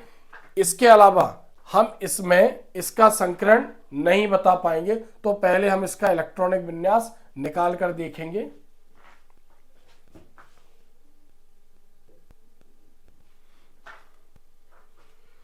तो यहाँ पर केंद्रीय धातु आयरन है। अब आयरन का परमाणु क्रमांक कितना होता है? 26। आयरन का एटॉमिक नंबर 26। इलेक्ट्रॉनिक कॉन्फ़िगरेशन देखेंगे 1s2 2s2 2p6 3s2 3p6 और 3d6 और 4s2 ये इसका इलेक्ट्रॉनिक विन्यास होता है 3d6 4s2। तो अब हम यहां पर देखते हैं, अगर हम इसका नाम लिखते तो क्या लिखते हैं? पोटेशियम हेक्सासाइनो फेरेट, और इसकी ऑक्सीकरण अवस्था +1 और इसकी -1 इंटू 6 -6 +1 इंटू 4 +4 -6 में से +4 जाते, तो यहां पर इसकी रोमन नंबर में ऑक्सीकरण संख्या आती 2। यानी इस यौगिक में आयरन ने कितने इलेक्ट्रॉन दिए? आयरन ने 2 इलेक्ट्रॉन दिए। अब 2 इलेक्ट्रॉन देने के बाद हमें उसका इलेक्ट्रॉनिक विन्यास लिखना है। तो इधर देखते हैं, जब ये 2 इलेक्ट्रॉन देगा तो यहाँ पर क्या है? इसमें आगे 4p भी है बट उसमें इलेक्ट्रॉन नहीं है। तो सबसे पहले अपने ये 2 इलेक्ट्रॉन ये खाली करेगा। तो 2 इलेक्ट्रॉन खाली करेगा तो हम केवल इसका इलेक्ट्रॉनिक विन्यास देखते हैं। ये तो बंद बनाने में भाग नहीं लेंगे, इसका कोई लेना देना नहीं है। तो 3d6 यानी d के इलेक्ट्रॉन यूज नहीं हुए, 4s के 2 इलेक्ट्रॉन उसे देने पड़े तो ये 0 हो गया, और आगे इसमें 4p भी है जिसमें इलेक्ट्रॉन नहीं है। तो अब हम यहाँ पर d के इलेक्ट्रॉन देखते हैं। d में कितने इलेक्ट्रॉन है? यहाँ पर d में 6 इलेक्ट्रॉन है। कितने इलेक्ट्रॉन है d में? 6। तो हम लिखते हैं यहाँ पर 1 2 3 4 5 और 6, यहाँ पर 6 इलेक्ट्रॉन है। चूंकि जो इसमें Cn है, Cn यहाँ पर प्रबल लिगेंड है, तो जब Cn Fe के कांटेक्ट में आएगा तो Cn क्या करता है? इलेक्ट्रॉनों का युग्मन करा देगा। यानी ये सब d ऑर्बिटल है इसके, ये क्या है? इसके d ऑर्बिटल है, और s भी इसमें पूरा खाली है, ये s हो गया, और p भी इसमें पूरा खाली है, ये p हो गया। तो जो Cn है यानी युग्मन करा देगा, ये वाला इलेक्ट्रॉन निकलकर यहाँ आ जाएगा और ये वाला इलेक्ट्रॉन निकलकर यहाँ आ जाएगा। मतलब ये इलेक्ट्रॉन यहाँ आ गया, ये यहाँ आ गया, तो अब ये क्या हो गया? खाली हो गए। तो अब Cn कितने हैं यहाँ पर? 6 Cn है, 6 Cn, और Cn एक इलेक्ट्रॉन का जोड़ा दे रहा है हर Cn। तो यहाँ पर इलेक्ट्रॉन का जोड़ा कहाँ पर रखेगा? वो एक जो है आयरन अपना एक डी ये यूज करेगा, यानी एक इलेक्ट्रॉन का जोड़ा यहाँ पर रखेगा, एक यहाँ पर रखेगा, क्योंकि इलेक्ट्रॉन की शिफ्टिंग हो गई। Cn एक प्रबल लिगेंड है तो उसने क्या करवा दिया? इसके इलेक्ट्रॉनों का युग्मन करवा दिया। फिर एक इलेक्ट्रॉन का जोड़ा यहाँ रखेगा और 3 इलेक्ट्रॉन के जोड़े यहाँ रखेगा। तो ये क्या है यहाँ पर? ये जो है यहाँ पर ये p है, ये p है। तो कहाँ कहाँ रखे उसने इलेक्ट्रॉन के जोड़े? 2 d यूज किए। कितने d यूज किए? 2 d यूज किए, और 1 s और 3 p यूज किए। तो यहाँ पर उसने इलेक्ट्रॉन के जोड़े रखे, किसने? आयरन ने। तो 2 d यूज किए तो d2, 1 s यूज किया और 3 p यूज किए। तो यहाँ पर संकरण क्या आएगा? यानी यहाँ पर इस यौगिक में Fe(K4FeCN)6 में आयरन में संकरण क्या है? D2sp3, ये संकरण आएगा। तो हमें ऐसे निकालते आना चाहिए कौन कौन से प्रबल लिगेंड होते हैं और कौन कौन से दुर्बल लिगेंड होते हैं। जब मैं इसके क्वेश्चन आंसरों को समझाऊंगा तो मैं वहां पर बताऊंगा। तो अभी आप यहाँ पर ध्यान देना, जैसे अमोनिया हो गया, Cn हो गया, कोबाल्ट हो गया, En एथिलीन डाइएमीन हो गया, ये स्ट्रॉन्ग लिगेंड की श्रेणी में आते हैं। बाकी जैसे ऑक्सिलेट हो गया, फ्लोरीन, क्लोरीन, ब्रोमीन, आयोडीन, ये दुर्बल लिगेंड की श्रेणी में आते हैं। ये केंद्रीय धातु में इलेक्ट्रॉनों का युग्मन नहीं करा पाते, इसलिए केंद्रीय धातु इलेक्ट्रॉन के जोड़े रखने के लिए बाहर के d ऑर्बिटल यूज करती है। इसने कौन से d ऑर्बिटल यूज किए? अंदर के, यानी ये जो यौगिक है ये निम्न चक्रण संकुल यौगिक है यहाँ पर। तो ये तो हमने इसको समझा कि संकरण को हम कैसे पता करेंगे। नेक्स्ट क्वेश्चन देखते हैं हम, क्वेश्चन नंबर 22। Zn(NH3)4 की आकृति खाली स्थान होती है। यानी हमें क्या बताना है? Zn(NH3)4 2+ की आकृति। अब आकृति भी कैसे बताएंगे? अब इसमें जो संकरण होता है, कितने लिगेंड जुड़े हैं? 4। तो 4 लिगेंड जुड़े हैं, 4 लिगेंड जुड़े हैं, यानी इसकी आकृति चतुष्फलकीय भी हो सकती है और वर्ग समतलीय भी होती है। तो सबसे पहले हम इसको क्लीन करते हैं यहाँ पर।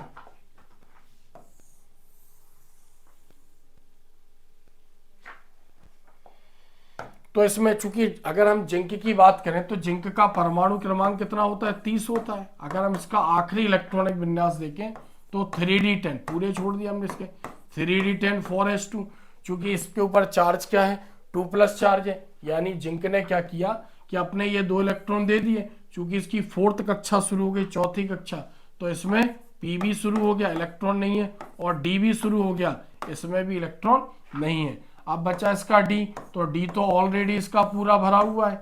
d में कितने इलेक्ट्रॉन है, 10 है, यानी इसमें टोटल कितने इलेक्ट्रॉन है, 10। तो यहाँ पर तो ये अमोनिया के इलेक्ट्रॉन के जोड़े रख नहीं पाएगा, और चूंकि इसने s के 2 इलेक्ट्रॉन दे दिए तो पूरा s खाली है, इसका पूरा p खाली है, यानी s और p ये खाली है यहाँ पर।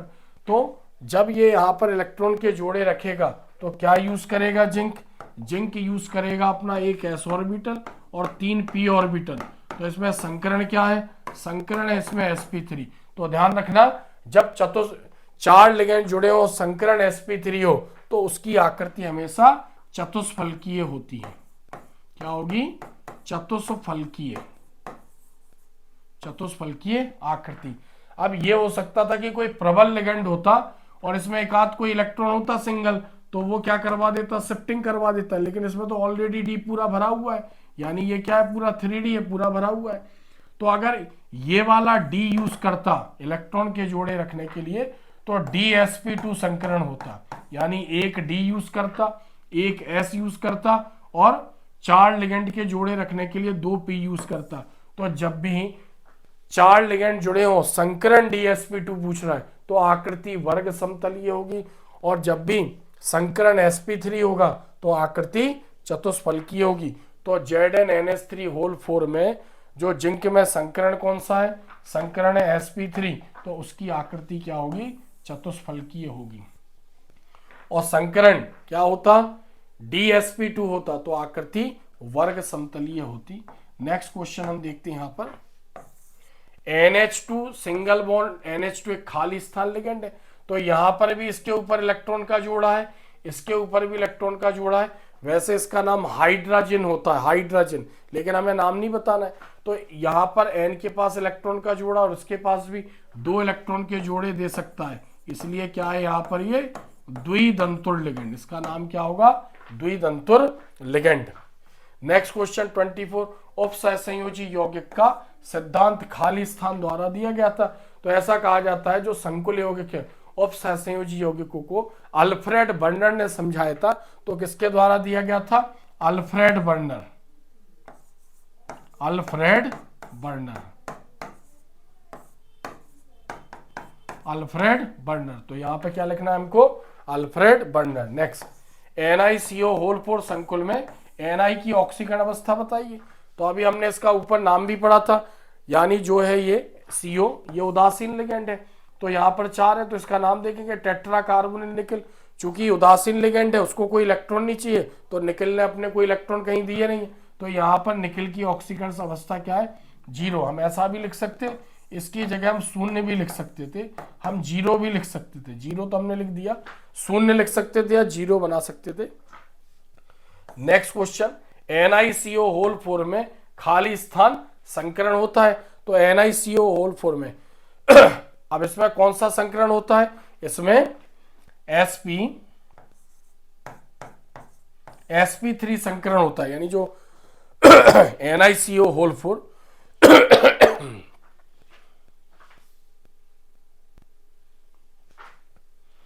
यहां पर क्वेश्चन समझ रहे 26, निकल टेट्रा कार्बोनिल निकल में कौन सा संकरण होगा। तो हम इसको समझते हैं यहाँ पर, क्योंकि हमने पढ़ा है कि यहाँ पर जो CO है ये प्रबल लिगेंड है, ये क्या करेगा, युग्मन करा देगा, तो यहाँ पर निकल में sp3 संकरण होगा। तो यहाँ पर हम इसमें समझते हैं कि इसमें sp3 संकरण क्यों होगा निकल में।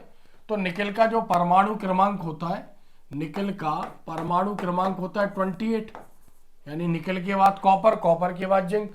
तो हम इसका अगर यहाँ पर आखिरी कक्षा देखें तो 3d8 और 4s2, 3d8 4s2, इसमें आगे 4 भी है बट इलेक्ट्रॉन नहीं है यहाँ पर। तो अगर हम इसके d ऑर्बिटल देखें निकल के, तो यहाँ पर हम इसको देखते हैं, d कोष में 5 d ऑर्बिटल होते, तो ये हमने लिख दिए 5d। अब इसमें इलेक्ट्रॉन कितने, 8, 1 2 3 4 5 6 7 और 8, ऐसे इसमें 8 इलेक्ट्रॉन है। ये पांचों क्या है यहाँ पर, ये डी ऑर्बिटल है इसके, यानी डी उपकोष में 5 डी ऑर्बिटल होते हैं। और एस में कितने इलेक्ट्रॉन है यहाँ पर, 2 इलेक्ट्रॉन है। और पी क्या है यहाँ पर, पूरा खाली है, यानी ये 4p है, पी उपकोष में 3 ऑर्बिटल और ये पूरा एस है।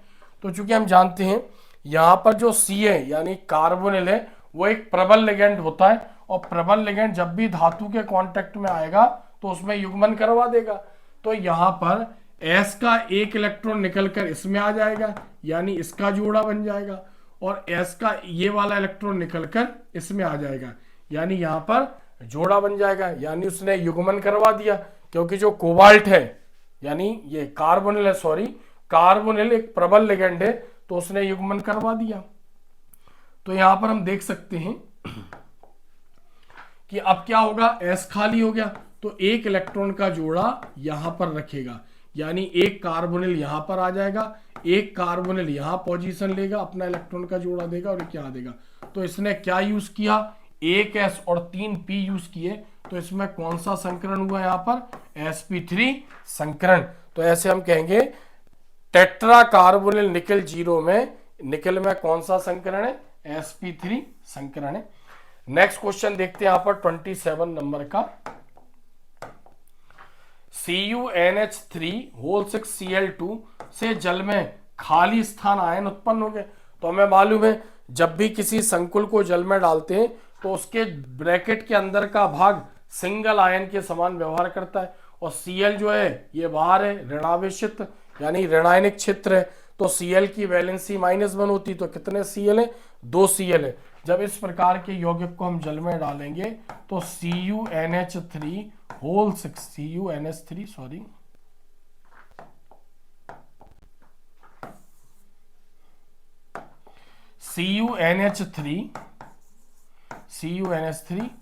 6 और बाहर क्या जुड़े, इसमें 2 Cl आयन बाहर पर, यानी 2 क्लोरीन अटैच हैं। तो जब हम इसको जल में डालेंगे तो Cl अलग हो जाएंगे, यानी 2 Cl अलग हो जाएंगे।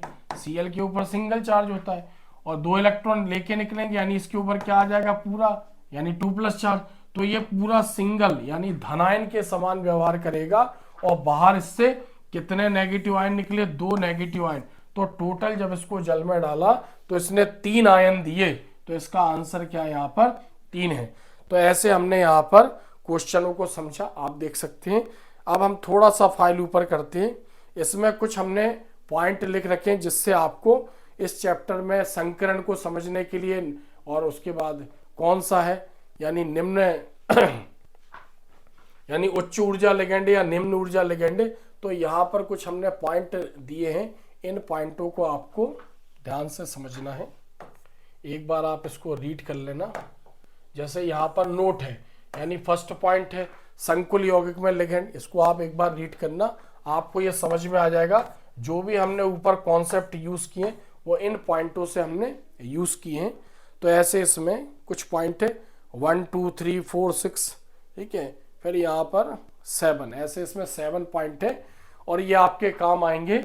तो अगर वीडियो अगर आपको अच्छा लगता है तो वीडियो पर कमेंट्स जरूर करें, क्योंकि मुझे भी अच्छा लगता है कि बच्चे कमेंट्स करते हैं अच्छे, तो मुझे भी अंदर से कहीं ना कहीं इंस्पिरेशन आता है कि यार बच्चों के लिए मैं अच्छे वीडियो बना रहा हूँ, कहीं ना कहीं बच्चों की तरफ से रिजल्ट्स पॉजिटिव मुझे मिल रहे हैं। और ज़्यादा से ज़्यादा वीडियो आप बच्चों को, अपने दोस्तों को शेयर करिए, आप भी देखिए, क्योंकि मैं बता रहा हूँ कि बाद में जब एग्जाम का फाइनल पेपर आप देख के आएंगे तो कहीं ना कहीं आपको गिल्ट फील होगा कि सर ने बहुत पहले से हमें बता रखे थे कि इस टाइप के क्वेश्चन एग्जाम में आते हैं, तो हमने कहीं ना कहीं मतलब ट्रस्ट नहीं किया या हम पढ़ नहीं पाए। आप ट्रस्ट करें या ना करें, अगर आप ट्रस्ट नहीं कर रहे हैं तो भी ठीक है, कोई फर्क नहीं पड़ता है, लेकिन आप प्रीवियस ईयर के पेपरों से जरूर उसको मैच करें और अपने स्कूल के टीचर या कोचिंग के टीचर से जरूर पूछें। ये ना बताएं कि हम कोई चैनल देख रहे हैं उससे कहीं ना कहीं हम पढ़ाई कर रहे हैं।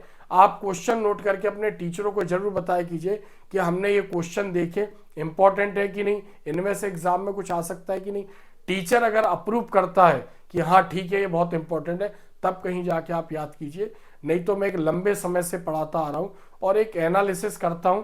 ऐसे तो मैं आपको यही बोलता हूं केवल कि 2005 से लेके 2024 तक के, लेकिन एक्चुअलिटी ये है कि 1992 से लेके जो चैप्टर चले आ रहे हैं अब तक, उनमें से भी अगर हम बात करें 2024 तक की, तो इसके अलावा आज तक कोई भी ऑब्जेक्टिव उसने बाहर नहीं दिया। तो 20-25 साल के पेपरों का एनालिसिस करने के बाद ही मैं आपको इंपॉर्टेंट क्वेश्चन बताता हूं। तो कहीं ना कहीं आप ट्रस्ट रखें, अच्छा पढ़ाई करें, समय बहुत कम है, मन लगा के पढ़ें।